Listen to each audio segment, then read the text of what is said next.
할렐루야. 좋으신 하나님을 찬양합니다. 오늘 예배하러 오신 여러분들에게 하나님의 위로와 축복이 넘치기를 축원합니다. 감사가 많아지시길 바랍니다. 10월이 감사의 달인데요. 우리 다음 주일이 추수감사 주일입니다. 여러분 참 요즘 어렵잖아요. 그죠? 예. 여러분들 이렇게 신앙생활 하는 거 보면 참 이 이민의 삶이 쉽지 않잖아요. 그러나 한 해 동안 베풀어 주신 감사를 하나님 앞에 정성껏 올려드릴 수 있기를 바랍니다. 작년보다 감사헌금 예산을 2배로 늘렸어요. 2배로 더 많이 감사할 때 하나님의 더 크신 축복이 여러분들에게 있어지기를 주님의 이름으로 축복합니다. 아멘.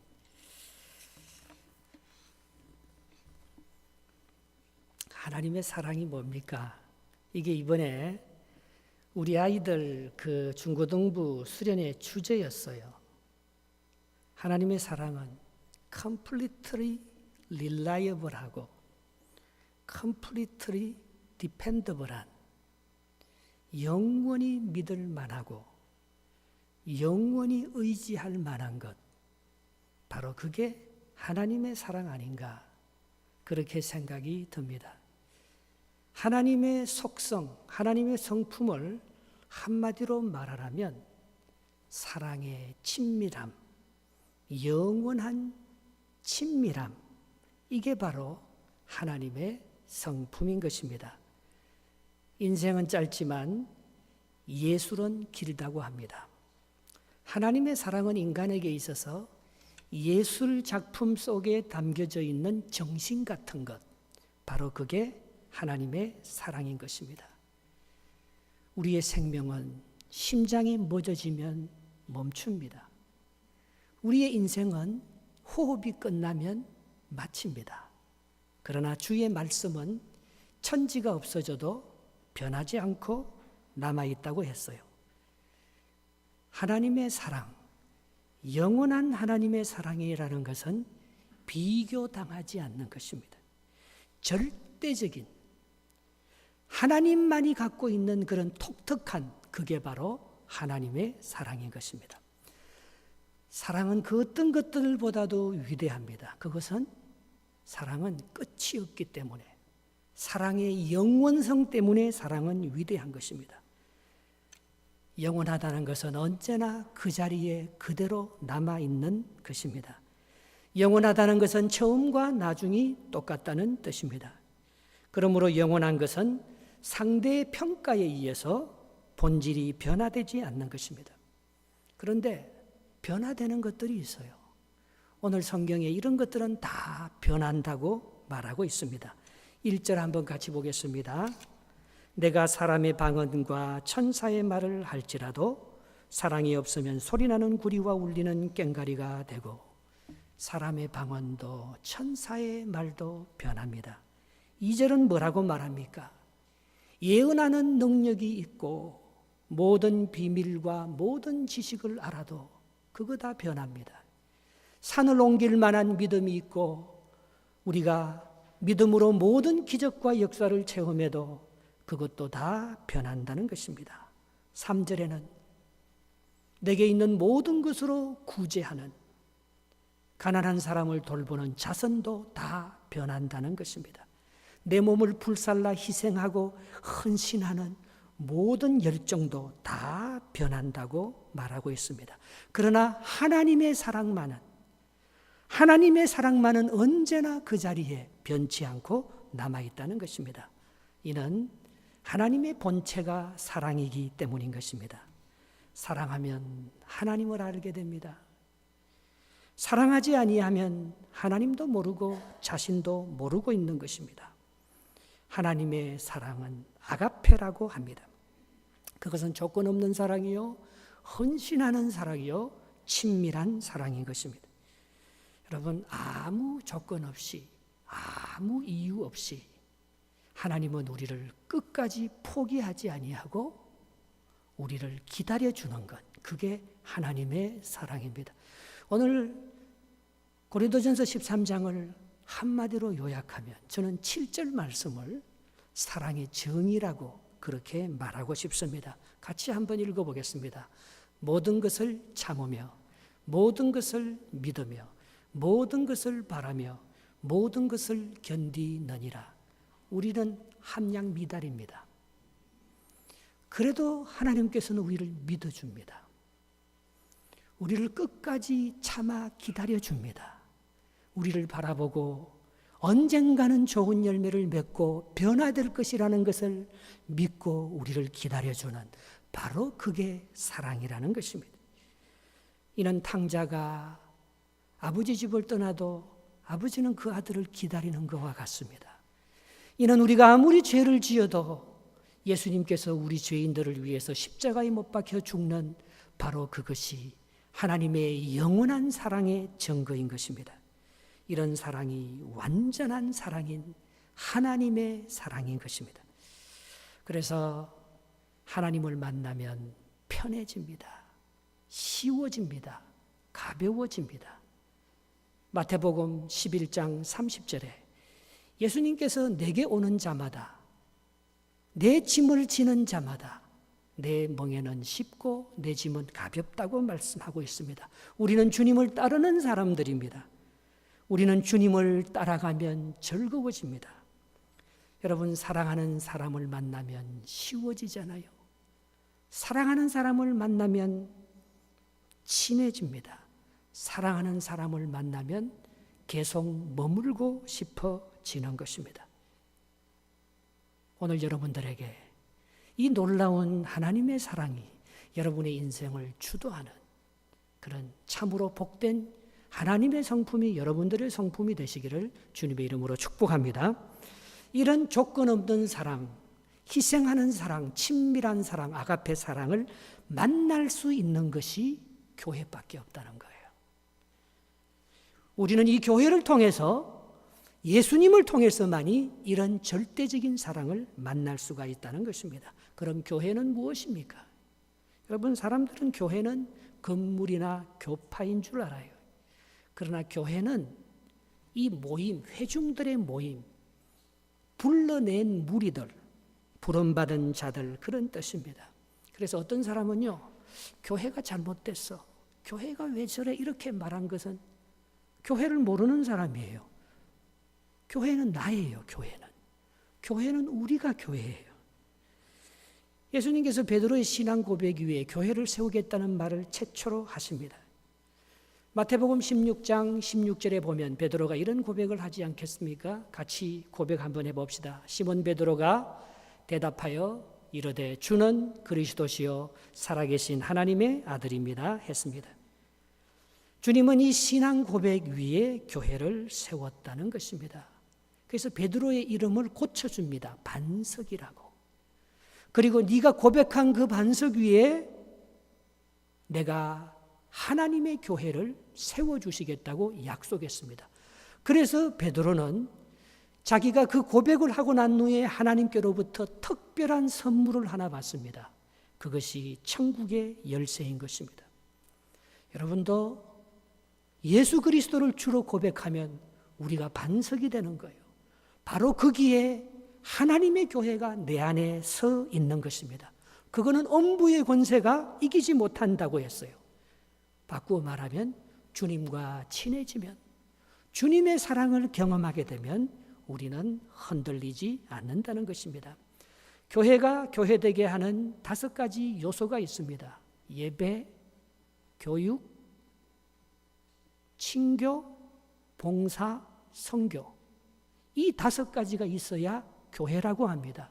오늘 우리가 드리는 이 예배가 아무리 좋아도 이 예배 가운데 하나님의 임재가 없다면, 하나님의 용서와 사랑이 없다면 이게 예배가 안 됩니다. 교육을 아무리 잘 가르쳐서 바로잡고 진리와 지혜와 지식을 전달해도 그것이 인간의 질책에 그친다면 그것은 참된 교육이 아닌 거예요. 친교가 자기들 친한 사람끼리만 모여서 교제하고, 봉사가 감사와 자원하는 마음이 없이 남에게 과시하기 위해서 봉사하고, 선교가 자기의 의를 드러내는 그런 선교라면은 그런 교회를 통해서 하나님의 임재가 전해지지 않는 것입니다. 하나님의 본질인 친밀한 사랑을 상실했기 때문인 것입니다. 세상의 논리는 콜럼부스예요. 콜럼부스는 어떻게 해서 신대륙을 발견했느냐? 그는 농장에서 닭이 먼저냐 달걀이 먼저냐 그거 호기심을 가지고 연구하다가 신대륙을 발견했다 합니다. 여러분, 세상의 논리는 경쟁적이고 짓밟고 서로 높아지고 성공하는 논리입니다. 세상은 지식이 세상을 움직이느냐 정의가 세상을 움직이느냐 싸우고 토론하면서 사회 공동체가 발전하게 된 것입니다. 그러나 교회라는 건 뭡니까? 교회도 똑같을 수도 있습니다. 율법이 먼저냐 사랑이 먼저냐 행위가 먼저냐 믿음이 먼저냐. 그러나 그 다투는 그 모든 것들을 용납받을 때 결국 하나님의 은혜가 먼저인다는 것을 고백하고 하나님의 사랑을 경험할 때 그게 교회가 되고 반석이 되는 거예요. 성경은 너무나 분명하게 우리가 받은 이 모든 교회의 축복, 위로부터 내려오는 축복은 하나님께로부터 말미암는 하나님의 은혜요, 하나님이 먼저 베푸신 하나님의 은총이라고 말하고 있습니다. 요한일서 4장 10절에 이렇게 고백합니다. 우리가 하나님을 사랑한 것이 아니요 하나님이 우리를 먼저 사랑하사 우리를 위하여 자기 죄를 속하기 위하여 우리 죄를 속하기 위하여 화목제물로 그 아들을 보내주셨다는 것입니다. 그러므로 교회의 본질은 사랑을 경험하는 것입니다. 하나님의 은혜를 체험하는 것입니다.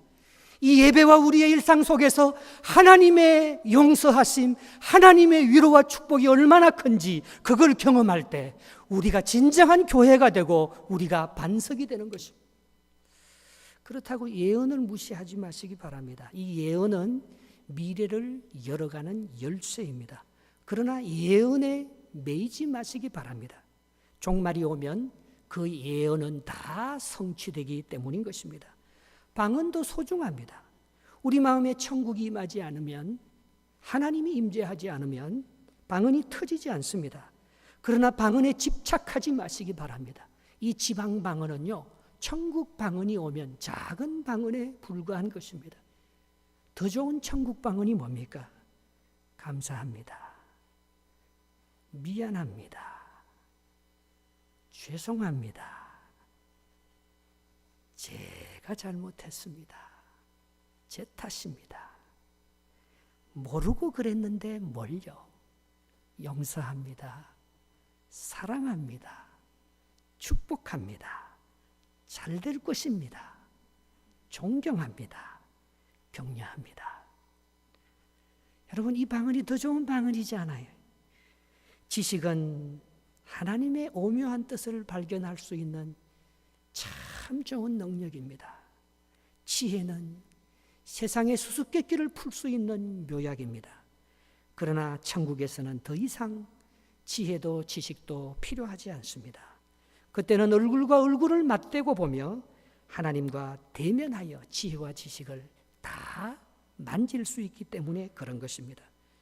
그러므로 이 땅에서부터 영원까지, 해 돋는 데서부터 해 지는까지 영원히 변치 않는, 지식도 패하고 믿음도 그치고 방언도 패하고 다 끝나지만은 영원부터 영원까지, 해 돋는 데부터 해 지는 데까지 참으로 우리를 교회되게 만들고 참으로 우리를 축복하게 만드는 것은 사랑밖에 없다는 것입니다. 하나님이 계신 곳에는 사랑이 있습니다. 사랑이 있는 곳에는 하나님이 계십니다. 사랑은 제일 큰 은사입니다. 그러면서 사랑은 9가지 열매를 주도하는 제일 큰 열매인 것입니다. 완전한 사랑을 오늘 성경은 11가지로 정의하고 있습니다.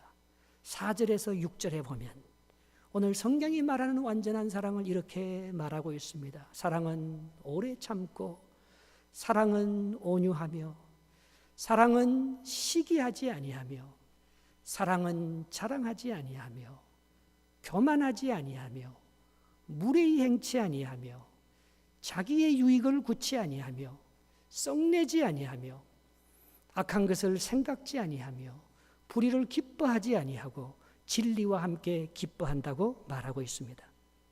여러분 이 중에서 몇 개나 가졌습니까? 서너 개만 가져도요, 그 사람은 완전한 사람이에요.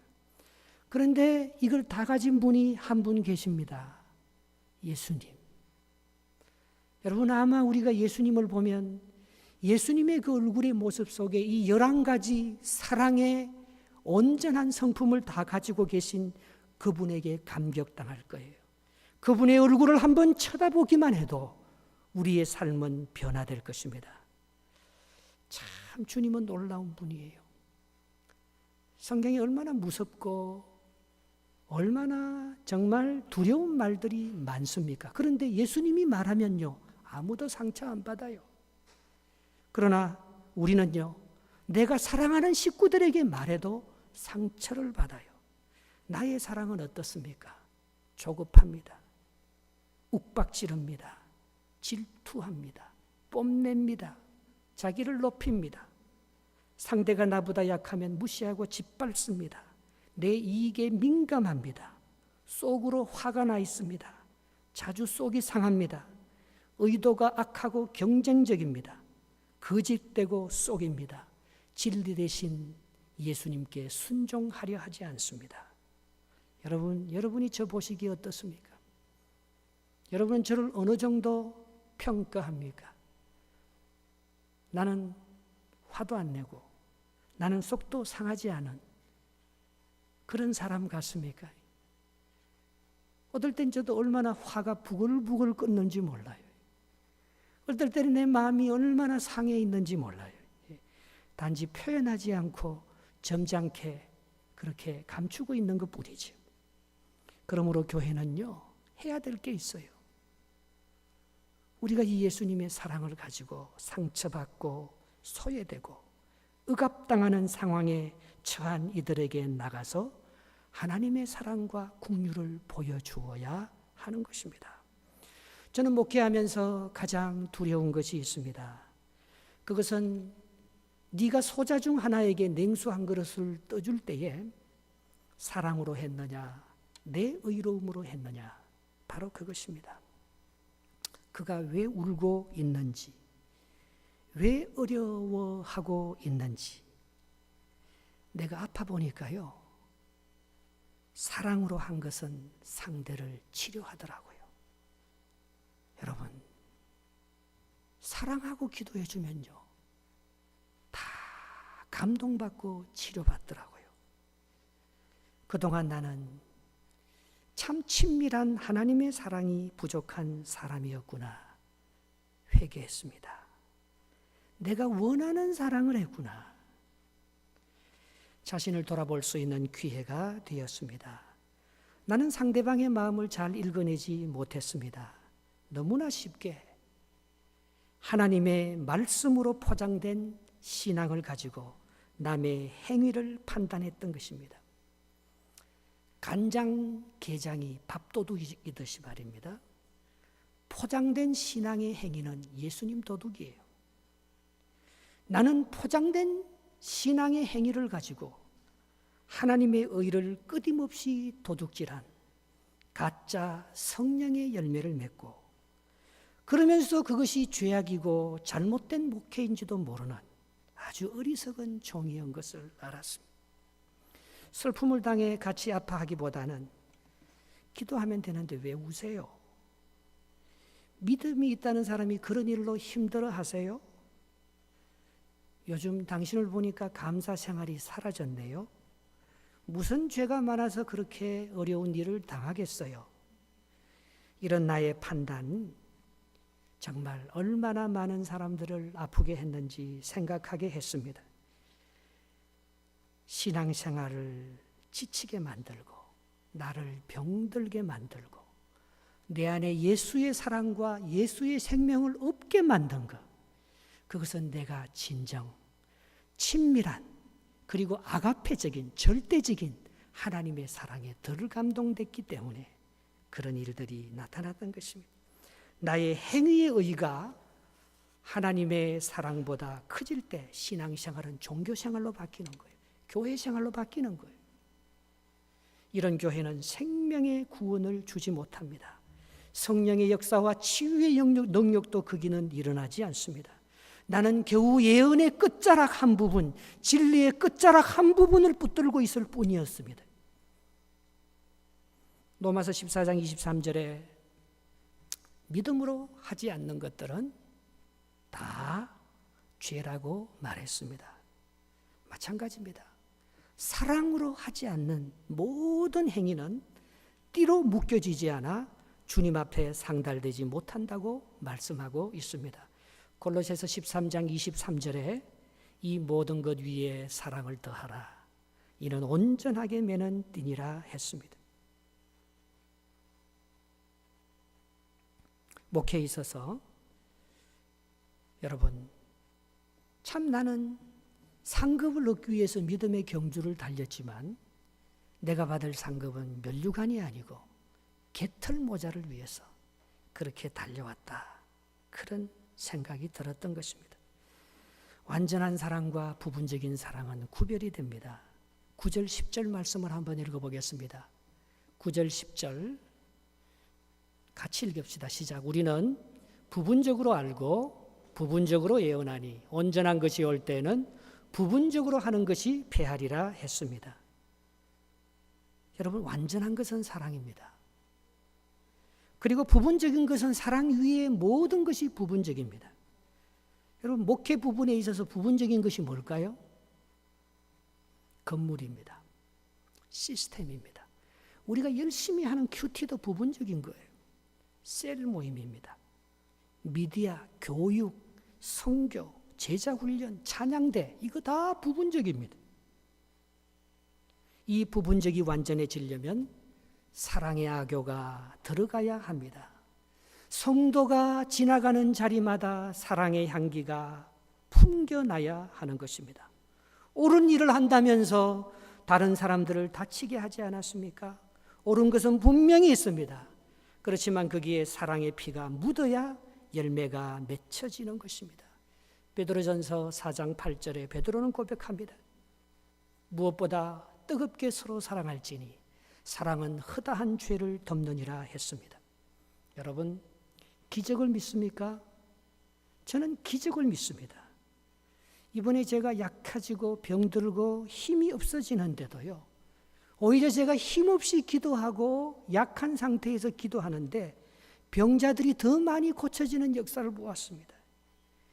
너희 공동체가 치유 공동체가 되리라고 약속하신 그 약속이 응답되는 것을 보았습니다. 그것은 우리가 서로 사랑함으로 기적을 창출해내는 역사인 것입니다. 내가 약할 때 내 안에 하나님의 사랑과 능력이 역사하면 바로 그것이 많은 사람을 변화시키는 하나님의 사랑의 역사가 우리 안에 있어진다는 것입니다. 질투하고 경쟁하면 있는 능력까지 다 빼앗깁니다. 그러나 서로 세워주고 사랑하면 세상 사람들이 우리가 예수님의 제자인 것을 알게 되는 것입니다. 요한복음 13장 35절에 너희가 서로 사랑하면 이로써 모든 사람이 너희가 내 제자인 줄 알리라 했습니다. 이것은 결혼 가족 제도에서도 똑같이 적용됩니다. 사회나 직장과 국가에서도 똑같이 적용됩니다. 우리는 교육이 문제라고 말합니다. 우리는 경영과 시스템이 문제라고 말합니다.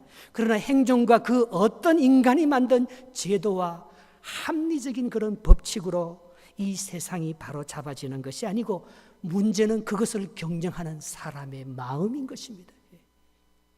특별한 거 없어도 우리 옛날 믿음의 우리 선배 목사님들이, 우리 믿음의 조상들이 많이 배우지도 못했고 지금처럼 박사학위 가진 목사님 별로 없었어요.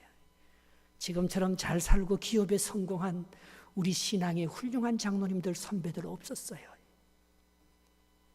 그러나 그분들은 저보다도 한국 교회를 훨씬 더 위대하게, 하나님의 나라를 훨씬 더 아름답게 이웃에게 선포하는 하나님의 교회가 된 줄 믿습니다. 미움이 싹트기 시작하면 성과에 얽매이고 성령이 떠나가고 사탄이 서로 사이에서 틈새를 비집고 다니면서 악랄하게 역사하기 시작합니다. 그때 나의 허물보다 상대방의 약점이 더 크게 보이게 되는 것입니다. 그러나 허물을 가려주기 시작하면 다툼이 사라집니다.